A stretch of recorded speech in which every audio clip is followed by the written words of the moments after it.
There is a moment, a quiet, almost invisible moment that most people never talk about, when you are sitting in the middle of your own life and everything around you feels like it is closing in. The walls feel tighter, the air feels heavier, and somewhere deep inside your chest, there is this small, flickering light that you are desperately trying to protect from going out. You have been through things, real things, hard things, the kind of things that do not make it into inspirational quotes, because they are too raw, too personal, too close to the bone. And yet, here you are, still breathing, still fighting, still somehow holding on. That is not weakness. That is not coincidence. That is something far greater working in your life, even when you cannot feel it, even when you cannot see it, even when every logical part of your brain is telling you it is over. Hannah Whitall Smith wrote a book that speaks directly to that moment. Not to the highlight reel of your life, not to the version of you that has it all together, but to the real you, the one sitting in the quiet, the one carrying the weight that no one else can see. The Door of Hope is not just a title. It is a declaration. It is a reminder that no matter how deep the valley you are standing in, no matter how long the night has lasted, no matter how many times you have tried and fallen and gotten back up and fallen again, there is a door, and that door is not locked. It is not hidden. It is not reserved for someone more worthy or more spiritual or more put together than you. It is open. It has always been open. And this book, this extraordinary, soul-stirring book, is going to walk you through it. Hannah Whitall Smith was not a woman who wrote from a place of theoretical comfort. She was not sitting in some ivory tower, untouched by life's difficulties, spinning beautiful words about hope. She lived, she suffered. She wrestled with doubt, with pain, with the kind of spiritual dryness that makes you feel like you have been abandoned entirely. She raised children through heartbreak. She watched people she loved make choices that shattered her heart. She carried grief that would have made most people quit. And through all of it, she found something. Not a system, not a formula, not a 5-step program. She found a way of living, a posture of the soul, a place of resting in the midst of the storm. And she poured everything she discovered into her writing so that you, reading or listening to this now, would not have to find it alone. The central idea that pulses through every page of The Door of Hope is deceptively simple, yet it takes a lifetime to fully absorb. It is this: God is not distant. God is not disappointed in you. God is not waiting for you to clean yourself up before He draws near. The Door of Hope is not something you earn by being good enough or faithful enough or strong enough. It is given, it is grace, and the moment you stop trying to deserve it and simply walk through it, everything changes. Now let us talk about what that actually looks like in a real life, because that is where Hannah Whitall Smith was absolutely extraordinary. She did not deal in abstractions. She dealt in the gritty, honest, sometimes uncomfortable reality of what it means to be a human being trying to walk a life of faith in a world that does not always cooperate. She understood that most people are not struggling because they have given up on God. Most people are struggling because they are trying so hard, they are exhausted, they are running on empty, praying prayers that feel like they are bouncing off the ceiling, serving and giving and doing all the right things, and yet feeling more hollow with every passing day. And she had something to say to those people. She had something to say to you. She begins by addressing something that almost no one wants to talk about honestly, the Valley of Trouble. In the ancient text that inspired so much of her work, there is a passage in Hosea where God says something remarkable. He says that He will bring His people into the wilderness, and there He will speak to their hearts. And then He says something even more stunning. He says that He will give them the Valley of Achor, which literally means the Valley of Trouble, as a door of hope. Think about that for a moment. Not a mountaintop as a door of hope. Not a season of blessing and abundance as a door of hope. The Valley of Trouble, the hard place, the dry season, the confusing, painful, disorienting stretch of life that you would give anything to escape. That is the door. This is not some cruel cosmic joke. This is one of the most liberating truths you will ever encounter, because it means that the very thing you have been treating as an obstacle to your growth, to your healing, to your breakthrough, is actually the path. The valley is not keeping you from hope. The valley is the door to hope, And once you understand this, once it settles deep into your bones, you stop running from the hard seasons and you start walking through them differently. You start paying attention, you start listening, because you know that something important is happening in the wilderness, something that cannot happen on the comfortable mountaintop. Hannah tells the story, not with dramatic embellishment, but with genuine tenderness, of how this truth transformed her own approach to suffering. She had known seasons where the spiritual life felt effortless, seasons of what she called conscious nearness to God, where prayer was sweet and the sense of divine presence was almost tangible. And then those seasons would change, the feeling would fade, the dryness would come, and for a long time she, like most people, interpreted that dryness as failure, as evidence that something was wrong, as a sign that she had somehow lost her way or displeased the God she loved so deeply. But then she began to understand something. The feeling of nearness is not the same as the fact of nearness. God does not withdraw when the feelings go. The sun does not cease to exist because there are clouds. The foundation does not crumble just because you cannot see it. And in those dry, feelingless seasons, when she stopped trying to manufacture emotion and simply rested in what she knew rather than what she felt, something shifted. The valley became a place of deeper knowing. The silence became a place of more honest communion.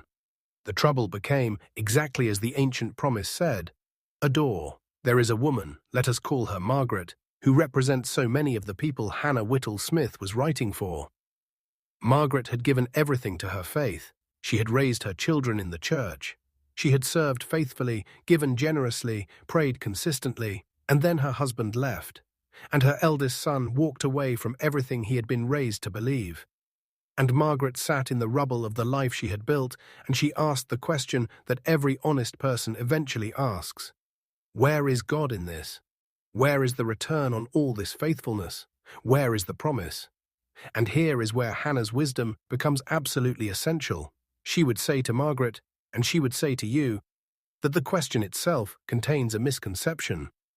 The misconception is that faithfulness is a transaction, that if you put enough goodness in, enough obedience in, enough service in, you will receive protection from pain, that the door of hope is a reward for good behavior. But that is not how it works. That is not what the ancient promise says. The promise is not that the faithful will be spared the valley. The promise is that the valley will become a door. And the difference between those two things is everything. Margaret's valley did not end quickly. The pain did not evaporate on a timeline that felt fair or manageable. But what changed, what shifted in her, was her posture toward the valley itself. She stopped demanding that God explain himself. She stopped presenting her ledger of good deeds as evidence that she deserved better. And she started, slowly, haltingly, with many stumbles along the way, simply trusting. Not because the circumstances had changed. Not because she had received the answers she demanded, but because she made a choice, in the depths of the valley, to believe that the door was there even when she could not see it. And that is the practice that Hannah Whitall Smith is teaching throughout this entire book. It is the practice of trusting what you know over what you feel. It is the practice of resting in a love that does not shift with your mood or your circumstances or your failures. It is the practice of walking through the door of hope, not when everything is resolved and comfortable and clear, but in the middle of the mess, in the middle of the confusion, in the middle of the very valley that feels like it might swallow you whole. One of the most profound sections of the Door of Hope deals with the nature of God's character, and this is where Hannah absolutely shines. Because she understood, better than almost any writer of her era, that most people's struggles with faith are not really about doctrine or theology. They are about character, about what kind of God they believe they are dealing with. Because if you secretly believe, down in the basement of your soul, that God is primarily interested in your compliance rather than your wholeness, that he is more offended by your failures than he is moved by your pain, that he watches you stumble and feels something closer to disappointment than compassion, then no amount of religious activity is going to bring you peace. You will spend your entire life performing for an audience that you are terrified of disappointing, and you will never, ever rest. Hannah was relentless on this point. She came back to it again and again in her writing, not because she was repeating herself, but because she understood how deep the roots of this misconception go. We absorb ideas about who God is from our earliest experiences, from fathers who were distant or demanding, from authority figures who conditioned their love, from religious communities that, with the very best of intentions, created environments where worth was measured by performance. And those early impressions do not disappear just because someone tells us intellectually that God is love. They have to be gently, persistently, lovingly replaced. And this is what Hannah does throughout The Door of Hope. She does not argue with your theology. She invites you into an experience. She invites you to look honestly at the God revealed in the life and teachings of Jesus and ask yourself, does this look like a God who is primarily concerned with your compliance? Does this look like a God who is tallying your failures and growing increasingly impatient? Or does this look like a God who runs down the road toward the prodigal before the apology is even finished? A God who heals without demanding an explanation for why you got sick in the first place? A God who calls the weary and the heavy laden, not the impressive and the accomplished, to come and find rest? This reframing of God's character is not merely comforting, though it is deeply comforting. It is liberating. Because once you truly begin to grasp that you are not performing for a demanding judge, but resting in the care of a loving Father, the entire quality of your spiritual life changes. The striving softens, the anxiety quiets, the desperate need to prove yourself worthy begins to dissolve. And in that dissolving, in that softening, there is room. Room for something real. Room for actual transformation rather than just behavior management. Room for the kind of deep, genuine, lasting change that no amount of white-knuckling or willpower could ever produce. Hannah also speaks with extraordinary clarity about what she calls the life of faith, and she is careful to distinguish between what faith actually is and the many counterfeits that masquerade as faith. Faith, as she understood it and taught it, is not optimism. It is not positive thinking. It is not the determined effort to believe something despite all evidence to the contrary. It is not the suppression of doubt or the performance of certainty. Real faith, living faith, the kind of faith that actually changes things, is simply the choice to trust a trustworthy God. Nothing more. Nothing less. It is not a feeling. It is not an achievement. It is a decision, made daily, sometimes moment by moment, to take God at His word. And here is where her practical wisdom becomes invaluable, because she understood that most people do not struggle with faith in the abstract. They struggle with it in the specific. When the diagnosis comes, when the relationship falls apart, when the dream dies, when the child walks away, when the finances collapse, when the prayer they have been praying for years seems to go unanswered. In those moments, abstract declarations of faith are worth very little. What you need in those moments is what Hannah called a resting place, a place in the character of God where you can set down your burden and leave it. Not just temporarily, not just until the anxiety rises again, but actually leave it there. She taught a practice that she called casting your care, drawn from the apostolic instruction to cast all your anxiety upon God because He cares for you. She understood this not as a once-and-done transaction, but as an ongoing practice of release. You pick it up again. You cast it again. You pick it up again, you cast it again. Not because you are failing at faith when you pick it up, but because you are human, and this is what humans do, and each act of casting, each deliberate choice to release the worry back into hands more capable than yours, is an act of faith. Each one builds something in you. Each one makes the next one a little less effortful, until over time, you find that the resting place has become your default, not the anxiety, the rest. Let us pause for a moment and just appreciate how revolutionary this is. Because in a culture that relentlessly celebrates striving, that measures worth by productivity and achievement and hustle, Hannah Whitall Smith is sitting across from you and telling you that the most spiritually productive thing you can do sometimes is rest. Not give up, not become passive or indifferent, but rest. Trust, release. This is not laziness dressed up in spiritual language. This is the hardest thing most driven, achieving, responsible people will ever do. It requires a deeper kind of courage than striving does. It requires the willingness to admit that you are not in control and that this is not a failure. There is another story that lives in the heart of this book, a story about a young man, let us call him Thomas, who was a man of genuine faith, but who had been carrying the weight of his own spiritual performance for so long that he had completely forgotten what rest felt like. He prayed every morning, but it was more like presenting a report than communing with a father. He served at his church, but it was driven more by the fear of being spiritually mediocre than by genuine love. He read his Bible, but he was always scanning for evidence that he was measuring up, always checking his own spiritual vital signs with a kind of anxious intensity that left him exhausted. And then one evening, Thomas sat with an elderly woman in his congregation who had just lost her husband of 52 years, and in the quiet of her grief, he watched her do something that undid him completely. She sat with her hands folded in her lap, and she was not performing peace. She was not suppressing pain.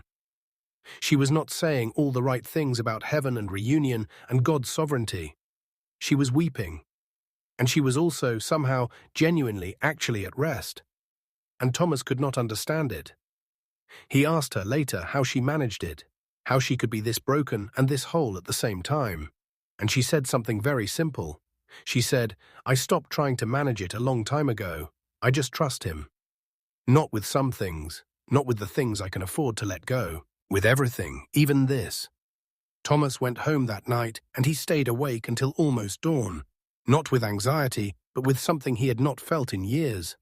Wonder.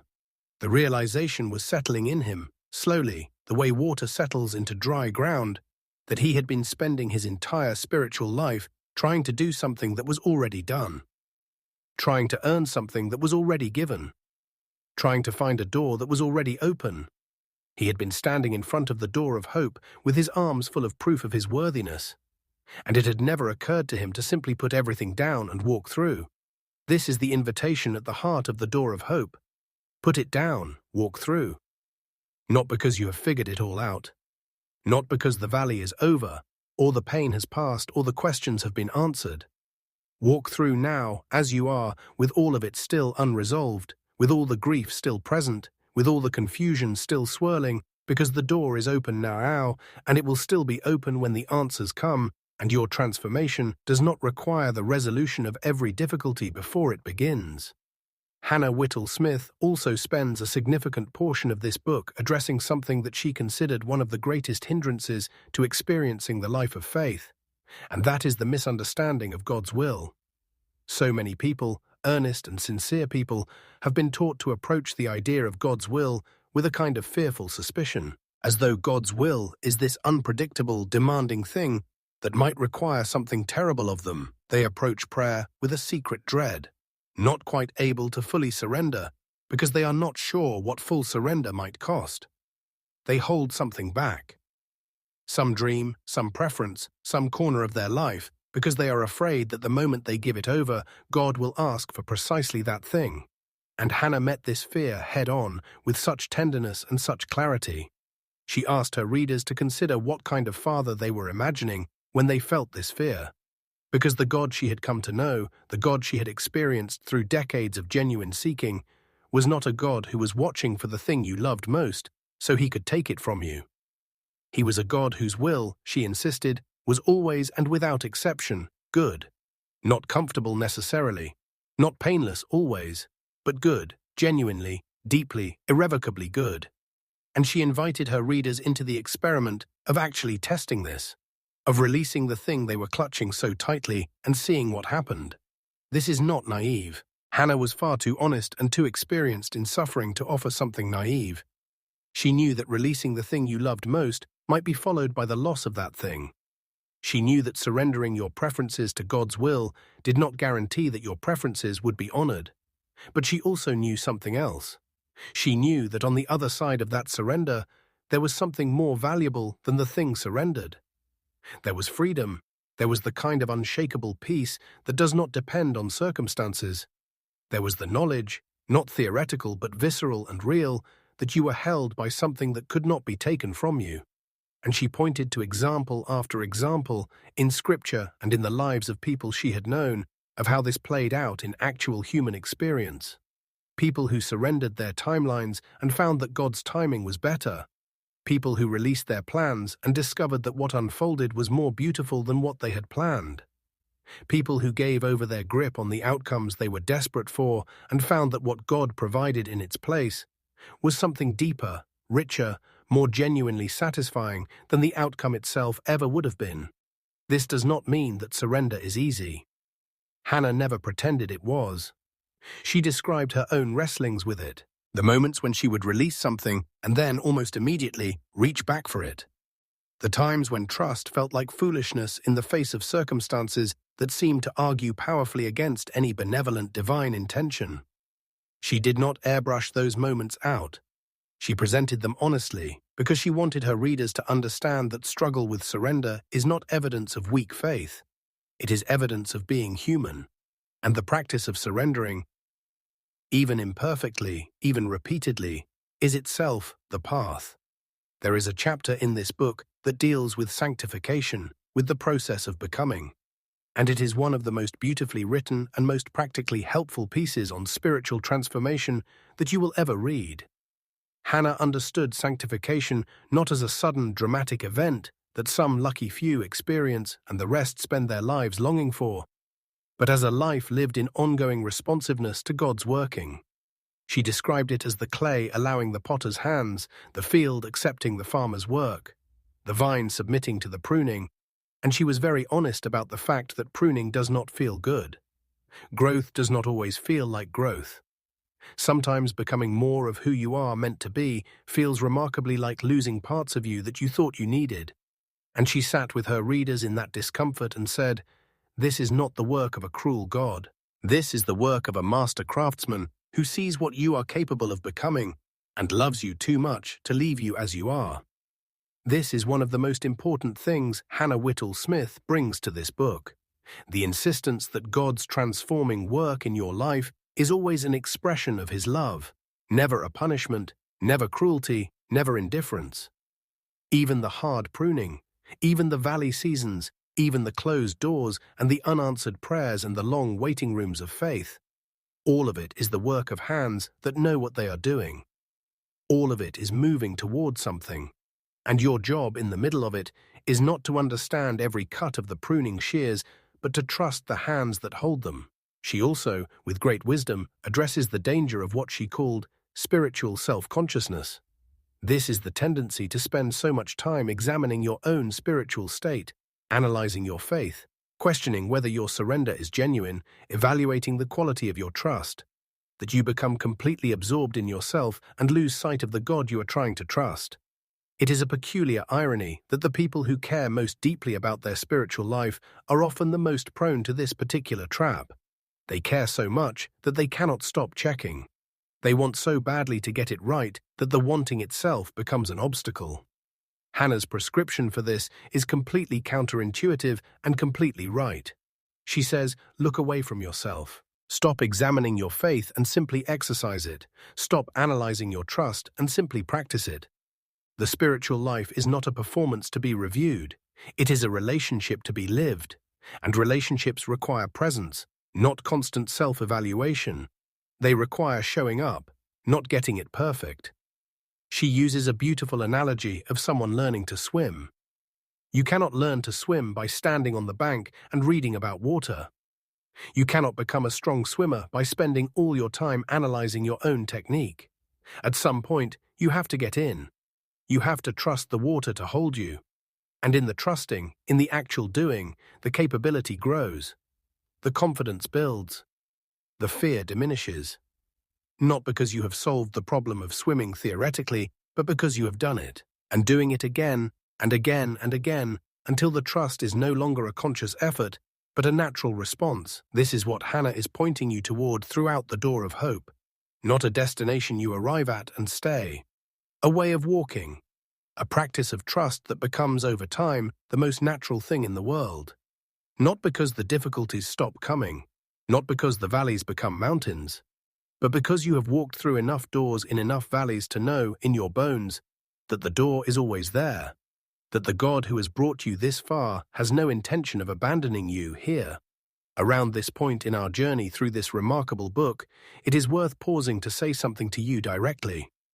If you have been finding this meaningful, if something in these words has been landing in a place inside you that needed landing, please take a moment and like this video and subscribe to Audiobook Library. Every subscription, Every like, every share genuinely helps this channel grow and reach more people who are sitting in their own valleys looking for the door of hope. The work of sharing these beautiful, life-changing books with as many people as possible is something we take seriously, and your support makes it possible. Thank you for being here. Now, let us continue, because there is so much more in this book that deserves your attention and your heart.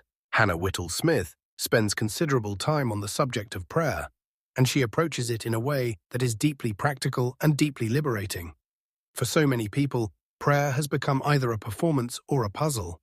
Either they are going through the motions of a religious obligation they feel guilty about not doing better, or they are trying to crack some kind of code, doing it the right way, using the right words, achieving the right level of sincerity so that it will actually work. Both of these approaches miss the point entirely, and Hannah knows it. She describes prayer as conversation, as the most natural thing in the world when you understand who you are talking to. Not a ritual, not a technique, not a transaction where you deposit your requests and wait to see which ones God approves. A living, ongoing, utterly unpretentious conversation between a child and a father who is always available, always listening, always genuinely interested in what his child has to say. She encourages her readers to pray about everything, not just the big things, not just the spiritual things, but everything, the small frustrations, the ordinary decisions, the momentary anxieties, the flickers of joy, all of it brought into the conversation. This democratization of prayer, this insistence that you do not need special language or special qualifications or a particularly holy moment to speak to God, was radical in Hannah's time, and it remains radical today.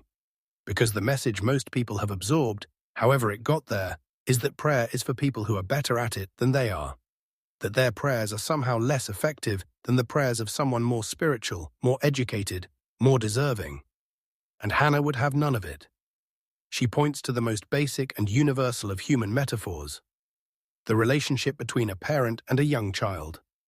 Does a toddler worry about whether her prayer, her request to her father, is theologically sophisticated enough? Does she agonize over whether she has been good enough this week to deserve an answer? She walks up to her father, she holds out her arms, and she trusts completely that she will be received, not because she has earned it, not because she has a great track record of deserving things, but because she knows who her father is. And Hannah says, be that child. That is what faith looks like in its purest form. One of the most moving passages in The Door of Hope is Hannah's treatment of what she calls the hiding place. Drawing on the beautiful language of the Psalms, she describes this place of spiritual refuge not as a location you travel to or a feeling you achieve, but as a reality you inhabit simply by choosing to. The hiding place is in the character and the promises of God. It is the place you go when everything outside is overwhelming, and it is always available. The door to the hiding place does not close when you have been away too long. It does not require a password or a certain level of spiritual readiness. It is simply there, always, and the act of going there is itself the healing. She describes her own experience of discovering this hiding place, and it is one of the most honest and beautiful pieces of personal testimony you will find in any spiritual writing from any era. She talks about a season of profound spiritual confusion, a time when the frameworks she had relied on seemed inadequate, when the neat categories and the confident answers felt hollow. And she found herself, not in despair, but in a strange, open wilderness where the old certainties had fallen away and something more real, more honest, more genuinely alive had begun to take their place. She found that when she stopped insisting on having everything figured out, when she released the need to understand every mystery and defend every doctrine, she was left with something much simpler and much more profound: a relationship. Just a living, breathing, day-by-day relationship with a God who was bigger than her understanding, more gracious than her frameworks, more present than her feelings, and more patient with her than she had ever been with herself. And that discovery, that shift from religion as a system to faith as a relationship, is really what the Door of Hope is all about. It is the invitation to stop managing your spiritual life and start living it. To stop maintaining your faith like a machine and start resting in it like a child. To stop treating the door of hope as something you have to deserve and start walking through it as something you have been given. Hannah also writes about the transformative power of gratitude in a way that is neither trite nor performative. She is not talking about toxic positivity. She is not suggesting that you pretend your pain does not exist or that you manufacture cheerful feelings about genuinely difficult circumstances. She is talking about something much deeper. The choice to hold your life, all of it, the beauty and the grief, the answered prayers and the long silences, the mountaintops and the valleys, in a posture of trust that says, there is something good in all of this. Not because I can see it yet, but because I know who is holding it. This kind of gratitude is not a feeling. It is a discipline. It is the choice to look for evidence of God's goodness even when the evidence seems thin. And Hannah was honest enough to say that sometimes it is genuinely thin. Sometimes the evidence is hard to find. Sometimes all you can do is thank God for his character when you cannot thank him for your circumstances. And she says, do it anyway. Not as a performance of piety, but as an act of faith. Because the act of looking for goodness, even when it is hidden, changes you. It changes the way you see. And the way you see determines the life you experience. There is something Hannah Whitall Smith understood about the human soul that most people in her era, and honestly most people in ours as well, have not fully grasped. She understood that the deepest need of every human heart is not comfort, not security, not success, not even love in the conventional sense. The deepest need is rest. Not physical rest, though that matters too. Soul rest. The rest of knowing that you are fundamentally, irrevocably, unconditionally held. The rest that comes from no longer having to prove yourself or protect yourself or manage your own image. The rest of being fully known and fully loved at the same time. And she understood that this rest is not something you can manufacture through your own effort. You cannot will yourself into soul rest. You cannot achieve it through spiritual discipline, though discipline has its place. You cannot reason your way there, or confess your way there, or serve your way there. It is received, not achieved. It is given, not earned. And the receiving of it is itself an act of surrender, of trust, of the kind of open-handedness that says, I cannot do this, and I am done pretending I can, and I am going to trust that what I cannot do for myself has already been done for me. This is the gospel as Hannah Whitall Smith understood it. Not a transaction, but a transformation. Not a set of doctrines to believe, but a life to be lived. Not a door that requires the right credentials, but a door that stands open, always, for anyone with the courage and the honesty to walk through it. She also addresses, with great pastoral sensitivity, the people who feel that they have somehow disqualified themselves. The ones who carry so much shame, so much guilt, so much accumulated evidence of their own failure, that the idea of hope feels almost offensive in its optimism. The ones who have not just stumbled once, but repeatedly. Who have prayed the same prayers about the same failures so many times that they have begun to feel like a bad joke. The ones who look at the open door and think, that door is not for someone like me. To those people, Hannah has some of the most tender and most powerful words in the entire book. She says, in essence, look at who Jesus moved toward. Look at the record, the prostitute, the tax collector, the leper, the woman caught in the act of her greatest shame, the man possessed by 1,000 demons. These were the people Jesus went out of his way to find. These were the people he stopped for.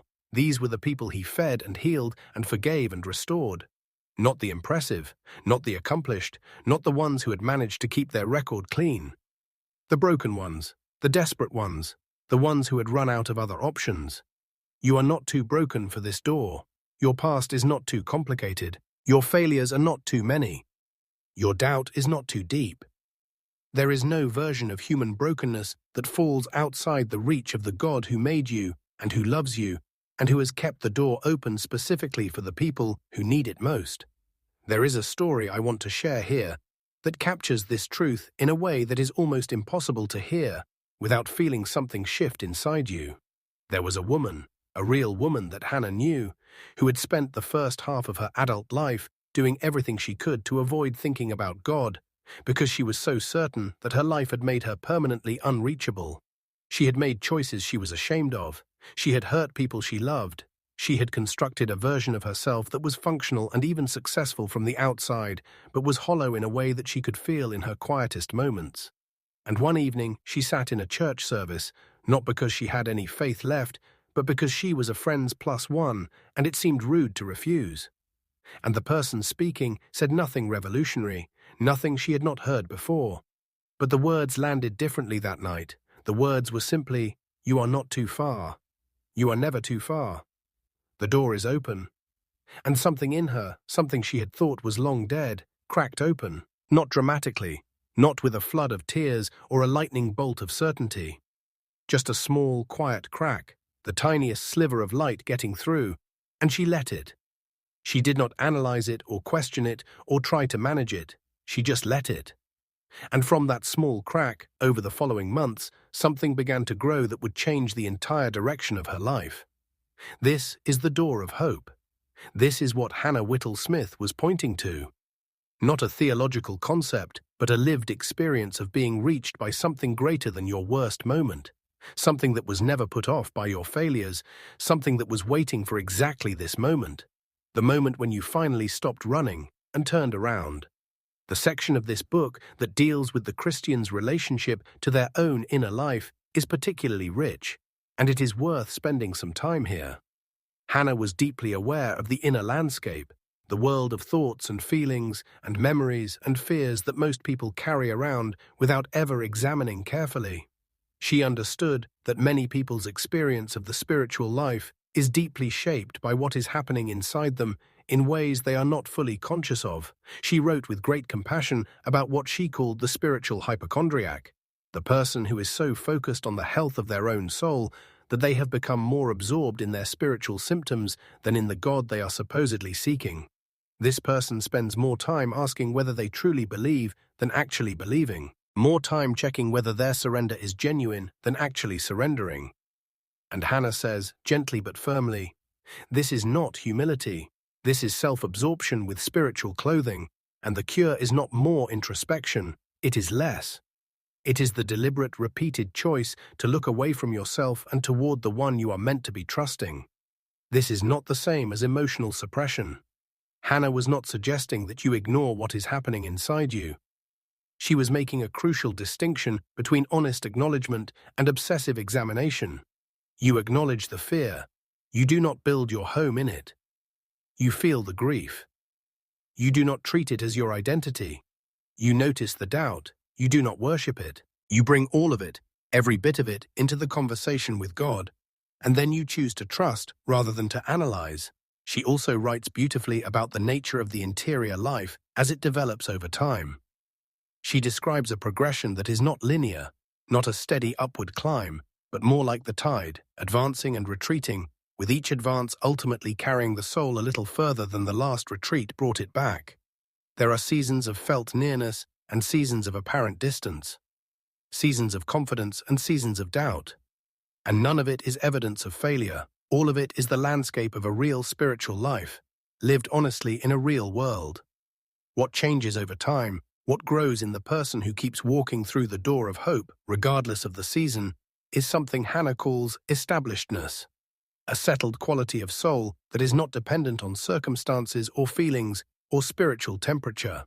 A knowing that has gone deep enough that it cannot be shaken by the surface storms, not because the person has become invulnerable to pain or doubt or difficulty, but because they have discovered, through experience, that the God who was present in the last valley is present in this one too, that the door that opened before will open again, that the love that held them through the last hard season is the same love that is holding them now.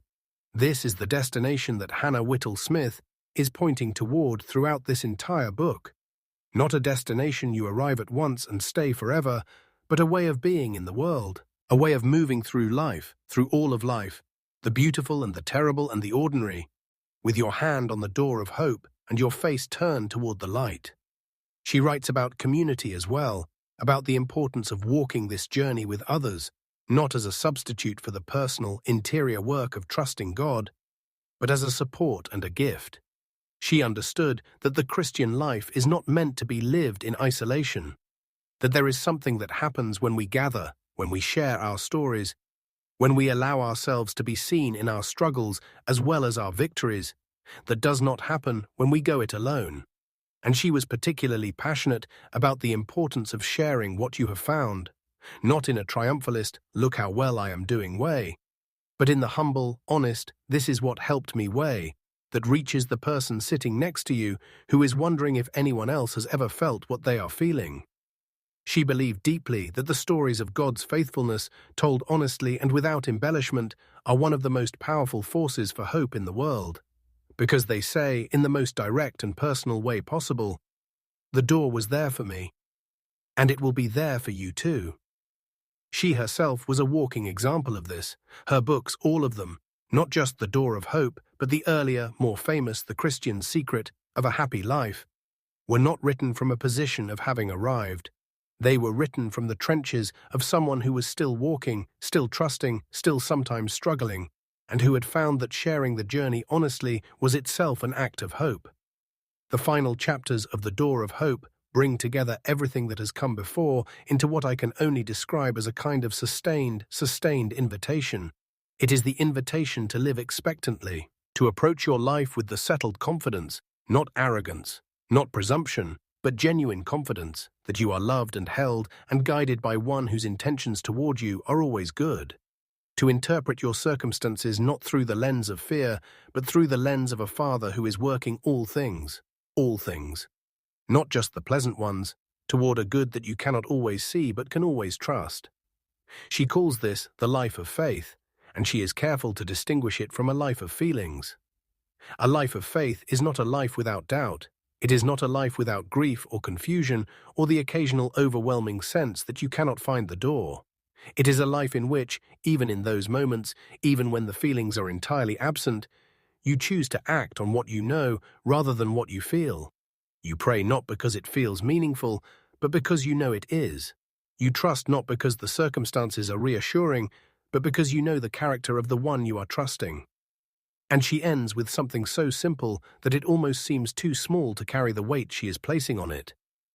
She says, keep walking, whatever valley you are in, whatever the season, whatever the feelings, keep walking.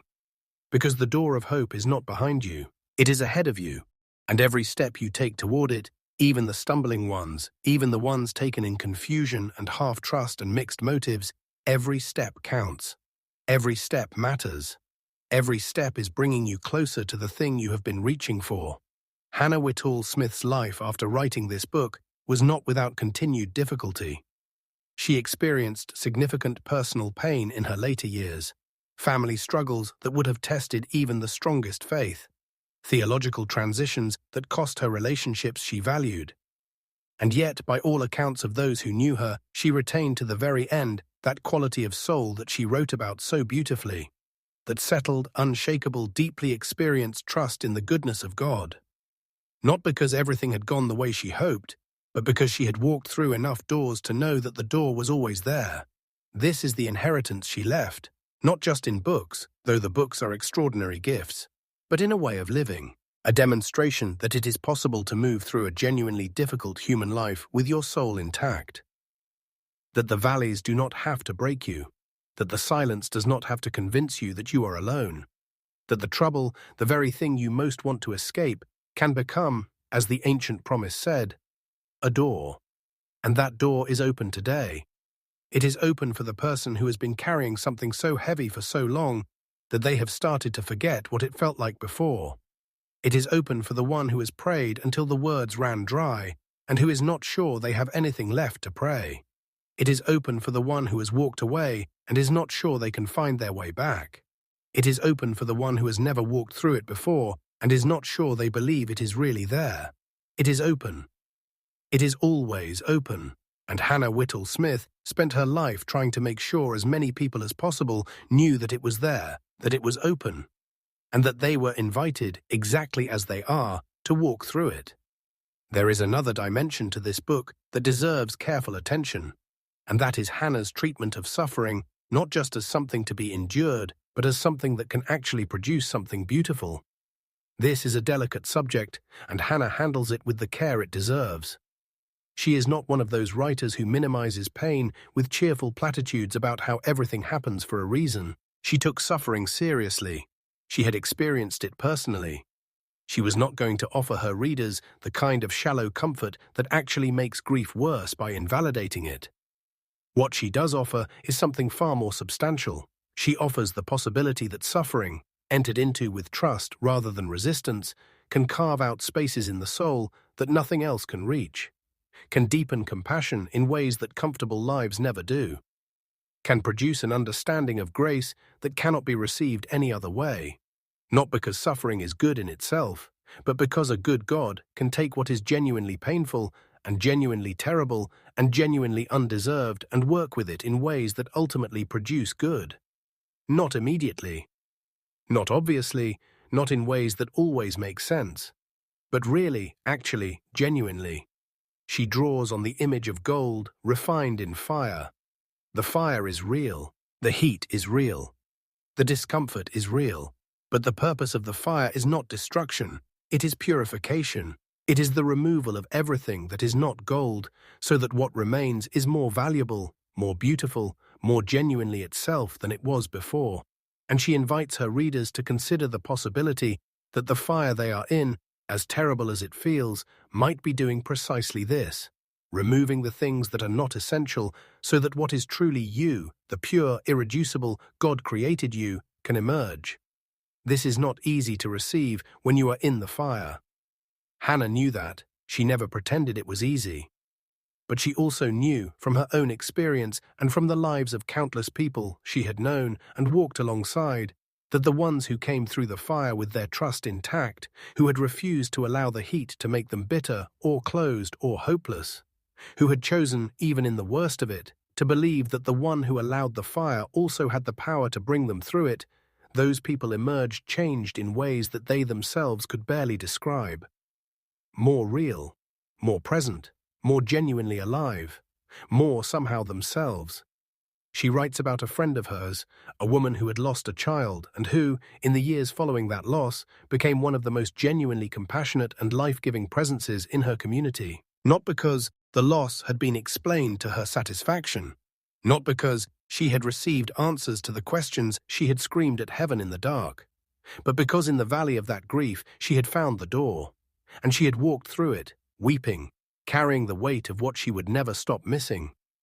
And she had discovered on the other side of the door that she was not alone, that she had never been alone, and that the love that held her now was the same love that held her child, and that nothing, not even death, had the power to close that door. This is the hope that Hannah Whitall Smith is offering. Not a hope that promises exemption from suffering, not a hope that says everything will be resolved the way you want it resolved, but a hope that is stronger than any circumstance. A hope rooted not in outcomes, but in character. In the character of a God who is consistently, relentlessly, outrageously good, even when we cannot feel it, even when we cannot see it, even when every evidence seems to argue against it. The Door of Hope is also, in a quiet but significant way, a book about identity. About who you are when you have stripped away the roles and the achievements and the failures and the reputation. About the irreducible core of who you are in the eyes of the God who made you. And Hannah's answer to the question of who you are is breathtakingly simple. You are beloved, that is it.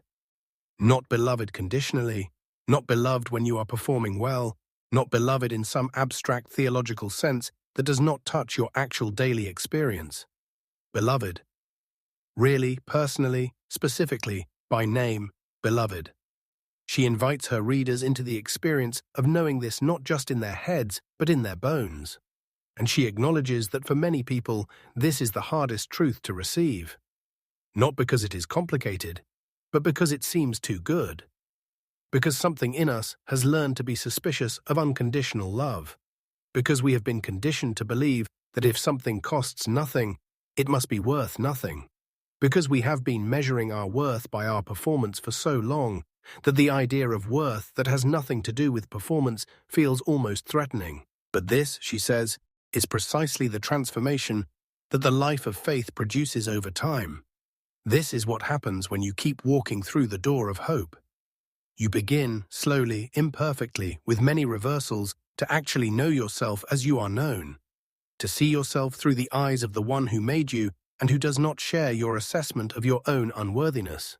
to receive the love that has always been there, not as something you had to earn, but as the very ground on which you stand.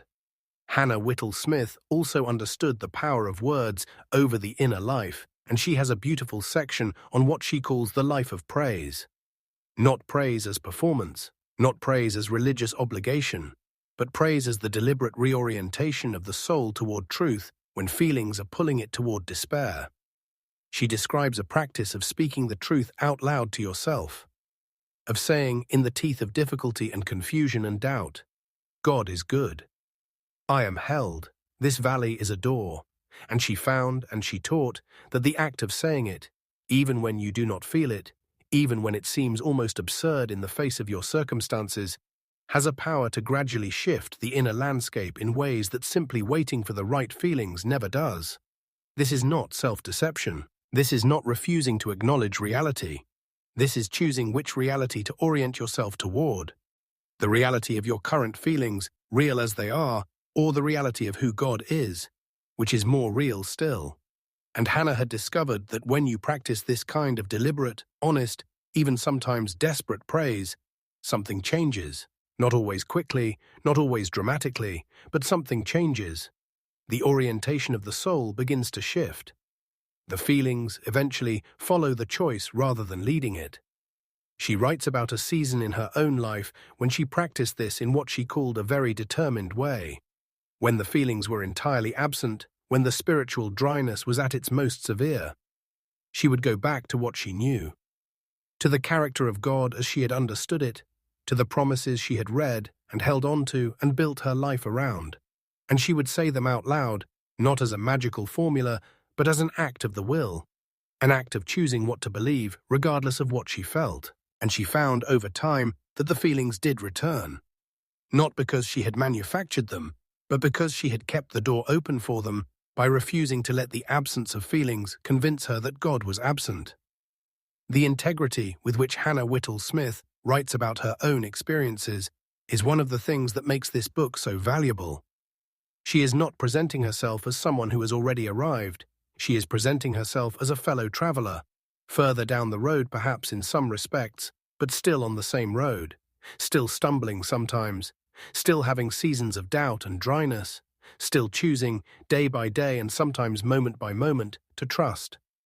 And in that honesty, she creates something incredibly rare, a spiritual text that comforts the struggling without making the struggling feel like evidence of failure. She understood that the life of faith is not a life of spiritual perfection. It is a life of spiritual direction. It does not matter how often you stumble. It matters that you keep getting up and walking toward the door. It does not matter how many times you pick back up the burden you have just cast at God's feet. It matters that you cast it again.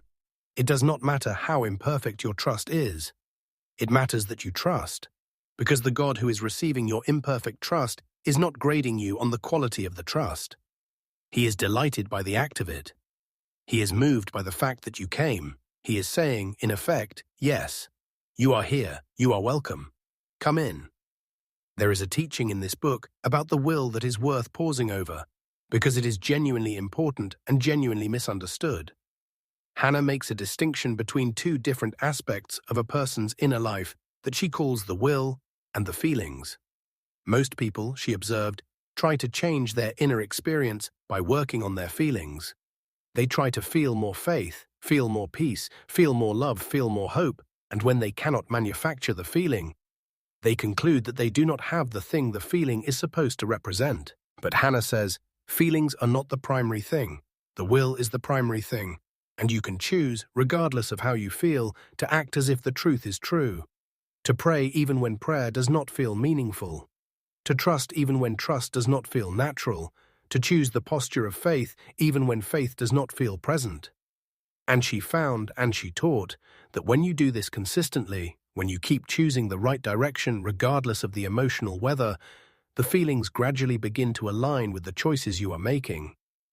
This is a remarkably practical teaching, and it is one that has helped enormous numbers of people who were stuck in the paralysis of waiting for the right feelings before they could move forward. You do not have to feel trusting in order to choose to trust. You do not have to feel hopeful in order to choose to walk toward the door of hope. You do not have to feel loved in order to choose to receive love. You make the choice first, and the feeling, in its time, follows. This is particularly important in the context of prayer, which Hannah returns to several times in this book from slightly different angles. She notes that many people stop praying or pray with much less frequency when prayer does not feel meaningful because they interpret the absence of emotional engagement as evidence that the prayer is not working. But she says, prayer is not primarily about what you feel when you do it. Prayer is primarily about what is true. God is there, He hears, He responds, and the fact that you do not feel His presence in this particular prayer does not change any of those facts. So pray. Keep praying, not because it always feels like something, but because it is something. Always. She also has a beautiful and often overlooked teaching on what she calls the posture of receptivity. She describes the human soul as having a kind of orientation, like a sunflower, that either turns toward the light or away from it. And she says that while we cannot manufacture the light, and while we cannot force the growth, we can choose the posture. We can turn toward the light. We can orient ourselves in the direction of receiving. We can make ourselves available to what God is doing and offering and providing, even when we cannot see or feel it, by simply staying turned. This is the receptive posture, hands open rather than clenched, face turned upward rather than downward, heart available rather than armored. And she says that this posture, this choice of orientation, is itself a form of faith. Not the flashiest form, not the most dramatic or the most publicly impressive, but possibly the most important, because it is the posture that allows the work of transformation to happen. The closed hand cannot receive, the turned-away face cannot see, the armored heart cannot be touched, but the open, available, receptive soul can receive everything that love is offering, and love is always offering. As we draw toward the close of our journey through this extraordinary book, I want to come back to something that runs beneath every page of the Door of Hope like a deep underground river, the absolute trustworthiness of God. This is the bedrock on which everything else Hannah writes is built. Every teaching about surrender, about rest, about the life of faith, about the transformative power of the valley. Every single one of these teachings stands or falls on this one foundation. God can be trusted, completely, in every season, in every circumstance, in every valley and on every mountaintop. He can be trusted, and Hannah knew that this is not just a doctrine to be believed, but an experience to be verified. She had tested it in her own life. She had watched others test it in theirs. She had observed again and again that the people who chose to trust, even when every instinct was screaming at them not to, discovered something that the non-trusters never found, that the trust was warranted, that the foundation held, that the hands that were holding them were exactly as strong and as gentle and as faithful as they had been told. This does not mean that God always did what people expected Him to do. It does not mean that every prayer was answered in the way it was prayed. It does not mean that the valleys were short, or the pain was mild, or the difficulties were resolved on anyone's preferred timeline. But it means that through all of it, the character of God remained constant, the love remained constant, the faithfulness remained constant, and the door of hope remained always open. There is one final story I want to share before we bring this summary home, because it captures, in a single life, everything that Hannah Whitall Smith was trying to convey. There was an elderly man, a man in his 80s, who had lived a long and genuinely difficult life. He had lost children and a wife. He had known poverty and illness. He had watched things he had built crumble and had built them again and watched them crumble again. He had had his faith tested in ways that would have broken most people. And yet, when people came to visit him in his final years, they consistently left those visits changed. Not because he said anything particularly clever or theologically sophisticated, but because he had something that you could feel in his presence. A quality of settled peace that had nothing to do with his circumstances and everything to do with his relationship with the God he had been walking with for decades. He was not at peace because his life had been easy. He was at peace because he had walked through enough doors in enough valleys to know, in his very deepest self, that the door was always there. He said once to a young woman who asked him the secret, and she said his answer has never left her. I stopped arguing with the valley a long time ago. I just walk through it, and I look for the door. because I have found it enough times now to know it is always there. I have never been in a valley that did not have a door. Not once. That is what Hannah Whitall Smith is offering you in this book. Not a promise of an easy life, not a guarantee that the valley will be short, not a system for avoiding difficulty or a formula for getting what you want from God, but a door that stands open in every valley, in every season, in every circumstance of your life. A door that is not locked and not hidden and not reserved for someone better than you. A door with your name on it, that has always been open, that will always be open, that is open right now in whatever valley you are standing in. Walk through it, not because you have it all figured out, not because you have dealt with all your doubt or cleaned up all your failures or arrived at the level of spiritual sophistication that you imagine is required. Walk through it because it is there. Walk through it because you are invited. Walk through it because the God who made the door and who stands on the other side of it loves you more than you have allowed yourself to believe. Walk through it and discover for yourself what Hannah Whitall Smith discovered and what the ancient prophet promised, and what millions of people across thousands of years have found to be absolutely and gloriously true. That the valley of trouble, your valley, the one you are standing in right now, is a door, and on the other side of that door is hope. Living, breathing, undefeatable, endlessly patient hope, and it has been waiting for you. This book, The Door of Hope, by Hannah Whitall Smith, is one of those rare works that does not just speak to you where you are, it walks with you toward where you are meant to be. It does not leave you in your valley, it helps you find the door, and that, in the end, is the most generous thing any book can do. If you have made it to this point in the video, please know that your time and your attention mean the world to this channel. Please take a moment to like this video. It genuinely helps more people find this content, and subscribe to Audiobook Library so that you never miss another video like this one. We pour real care and real love into every single one of these summaries, and the goal is always the same: to bring you the books that can genuinely change your life in a form that fits your life. Your support, your engagement, your simple act of subscribing is what makes that possible. Thank you from the bottom of this channel's heart. And please, do not stop here. Go and explore our video library. There are other extraordinary books waiting for you there, other voices, other stories, other doors. Other writers who, like Hannah Whitall Smith, found something real and true and worth sharing in the middle of their own valleys. Other invitations to walk through other doors. We have built this library with you in mind, with the person who is searching, the person who is carrying something heavy and looking for a reason to keep going, the person who knows there is something more to this life than what they are currently experiencing and who is determined to find it. You are in the right place. Keep exploring, keep trusting, keep walking. The door of hope is real. It is open. And whatever valley you are in today, you are not in it alone.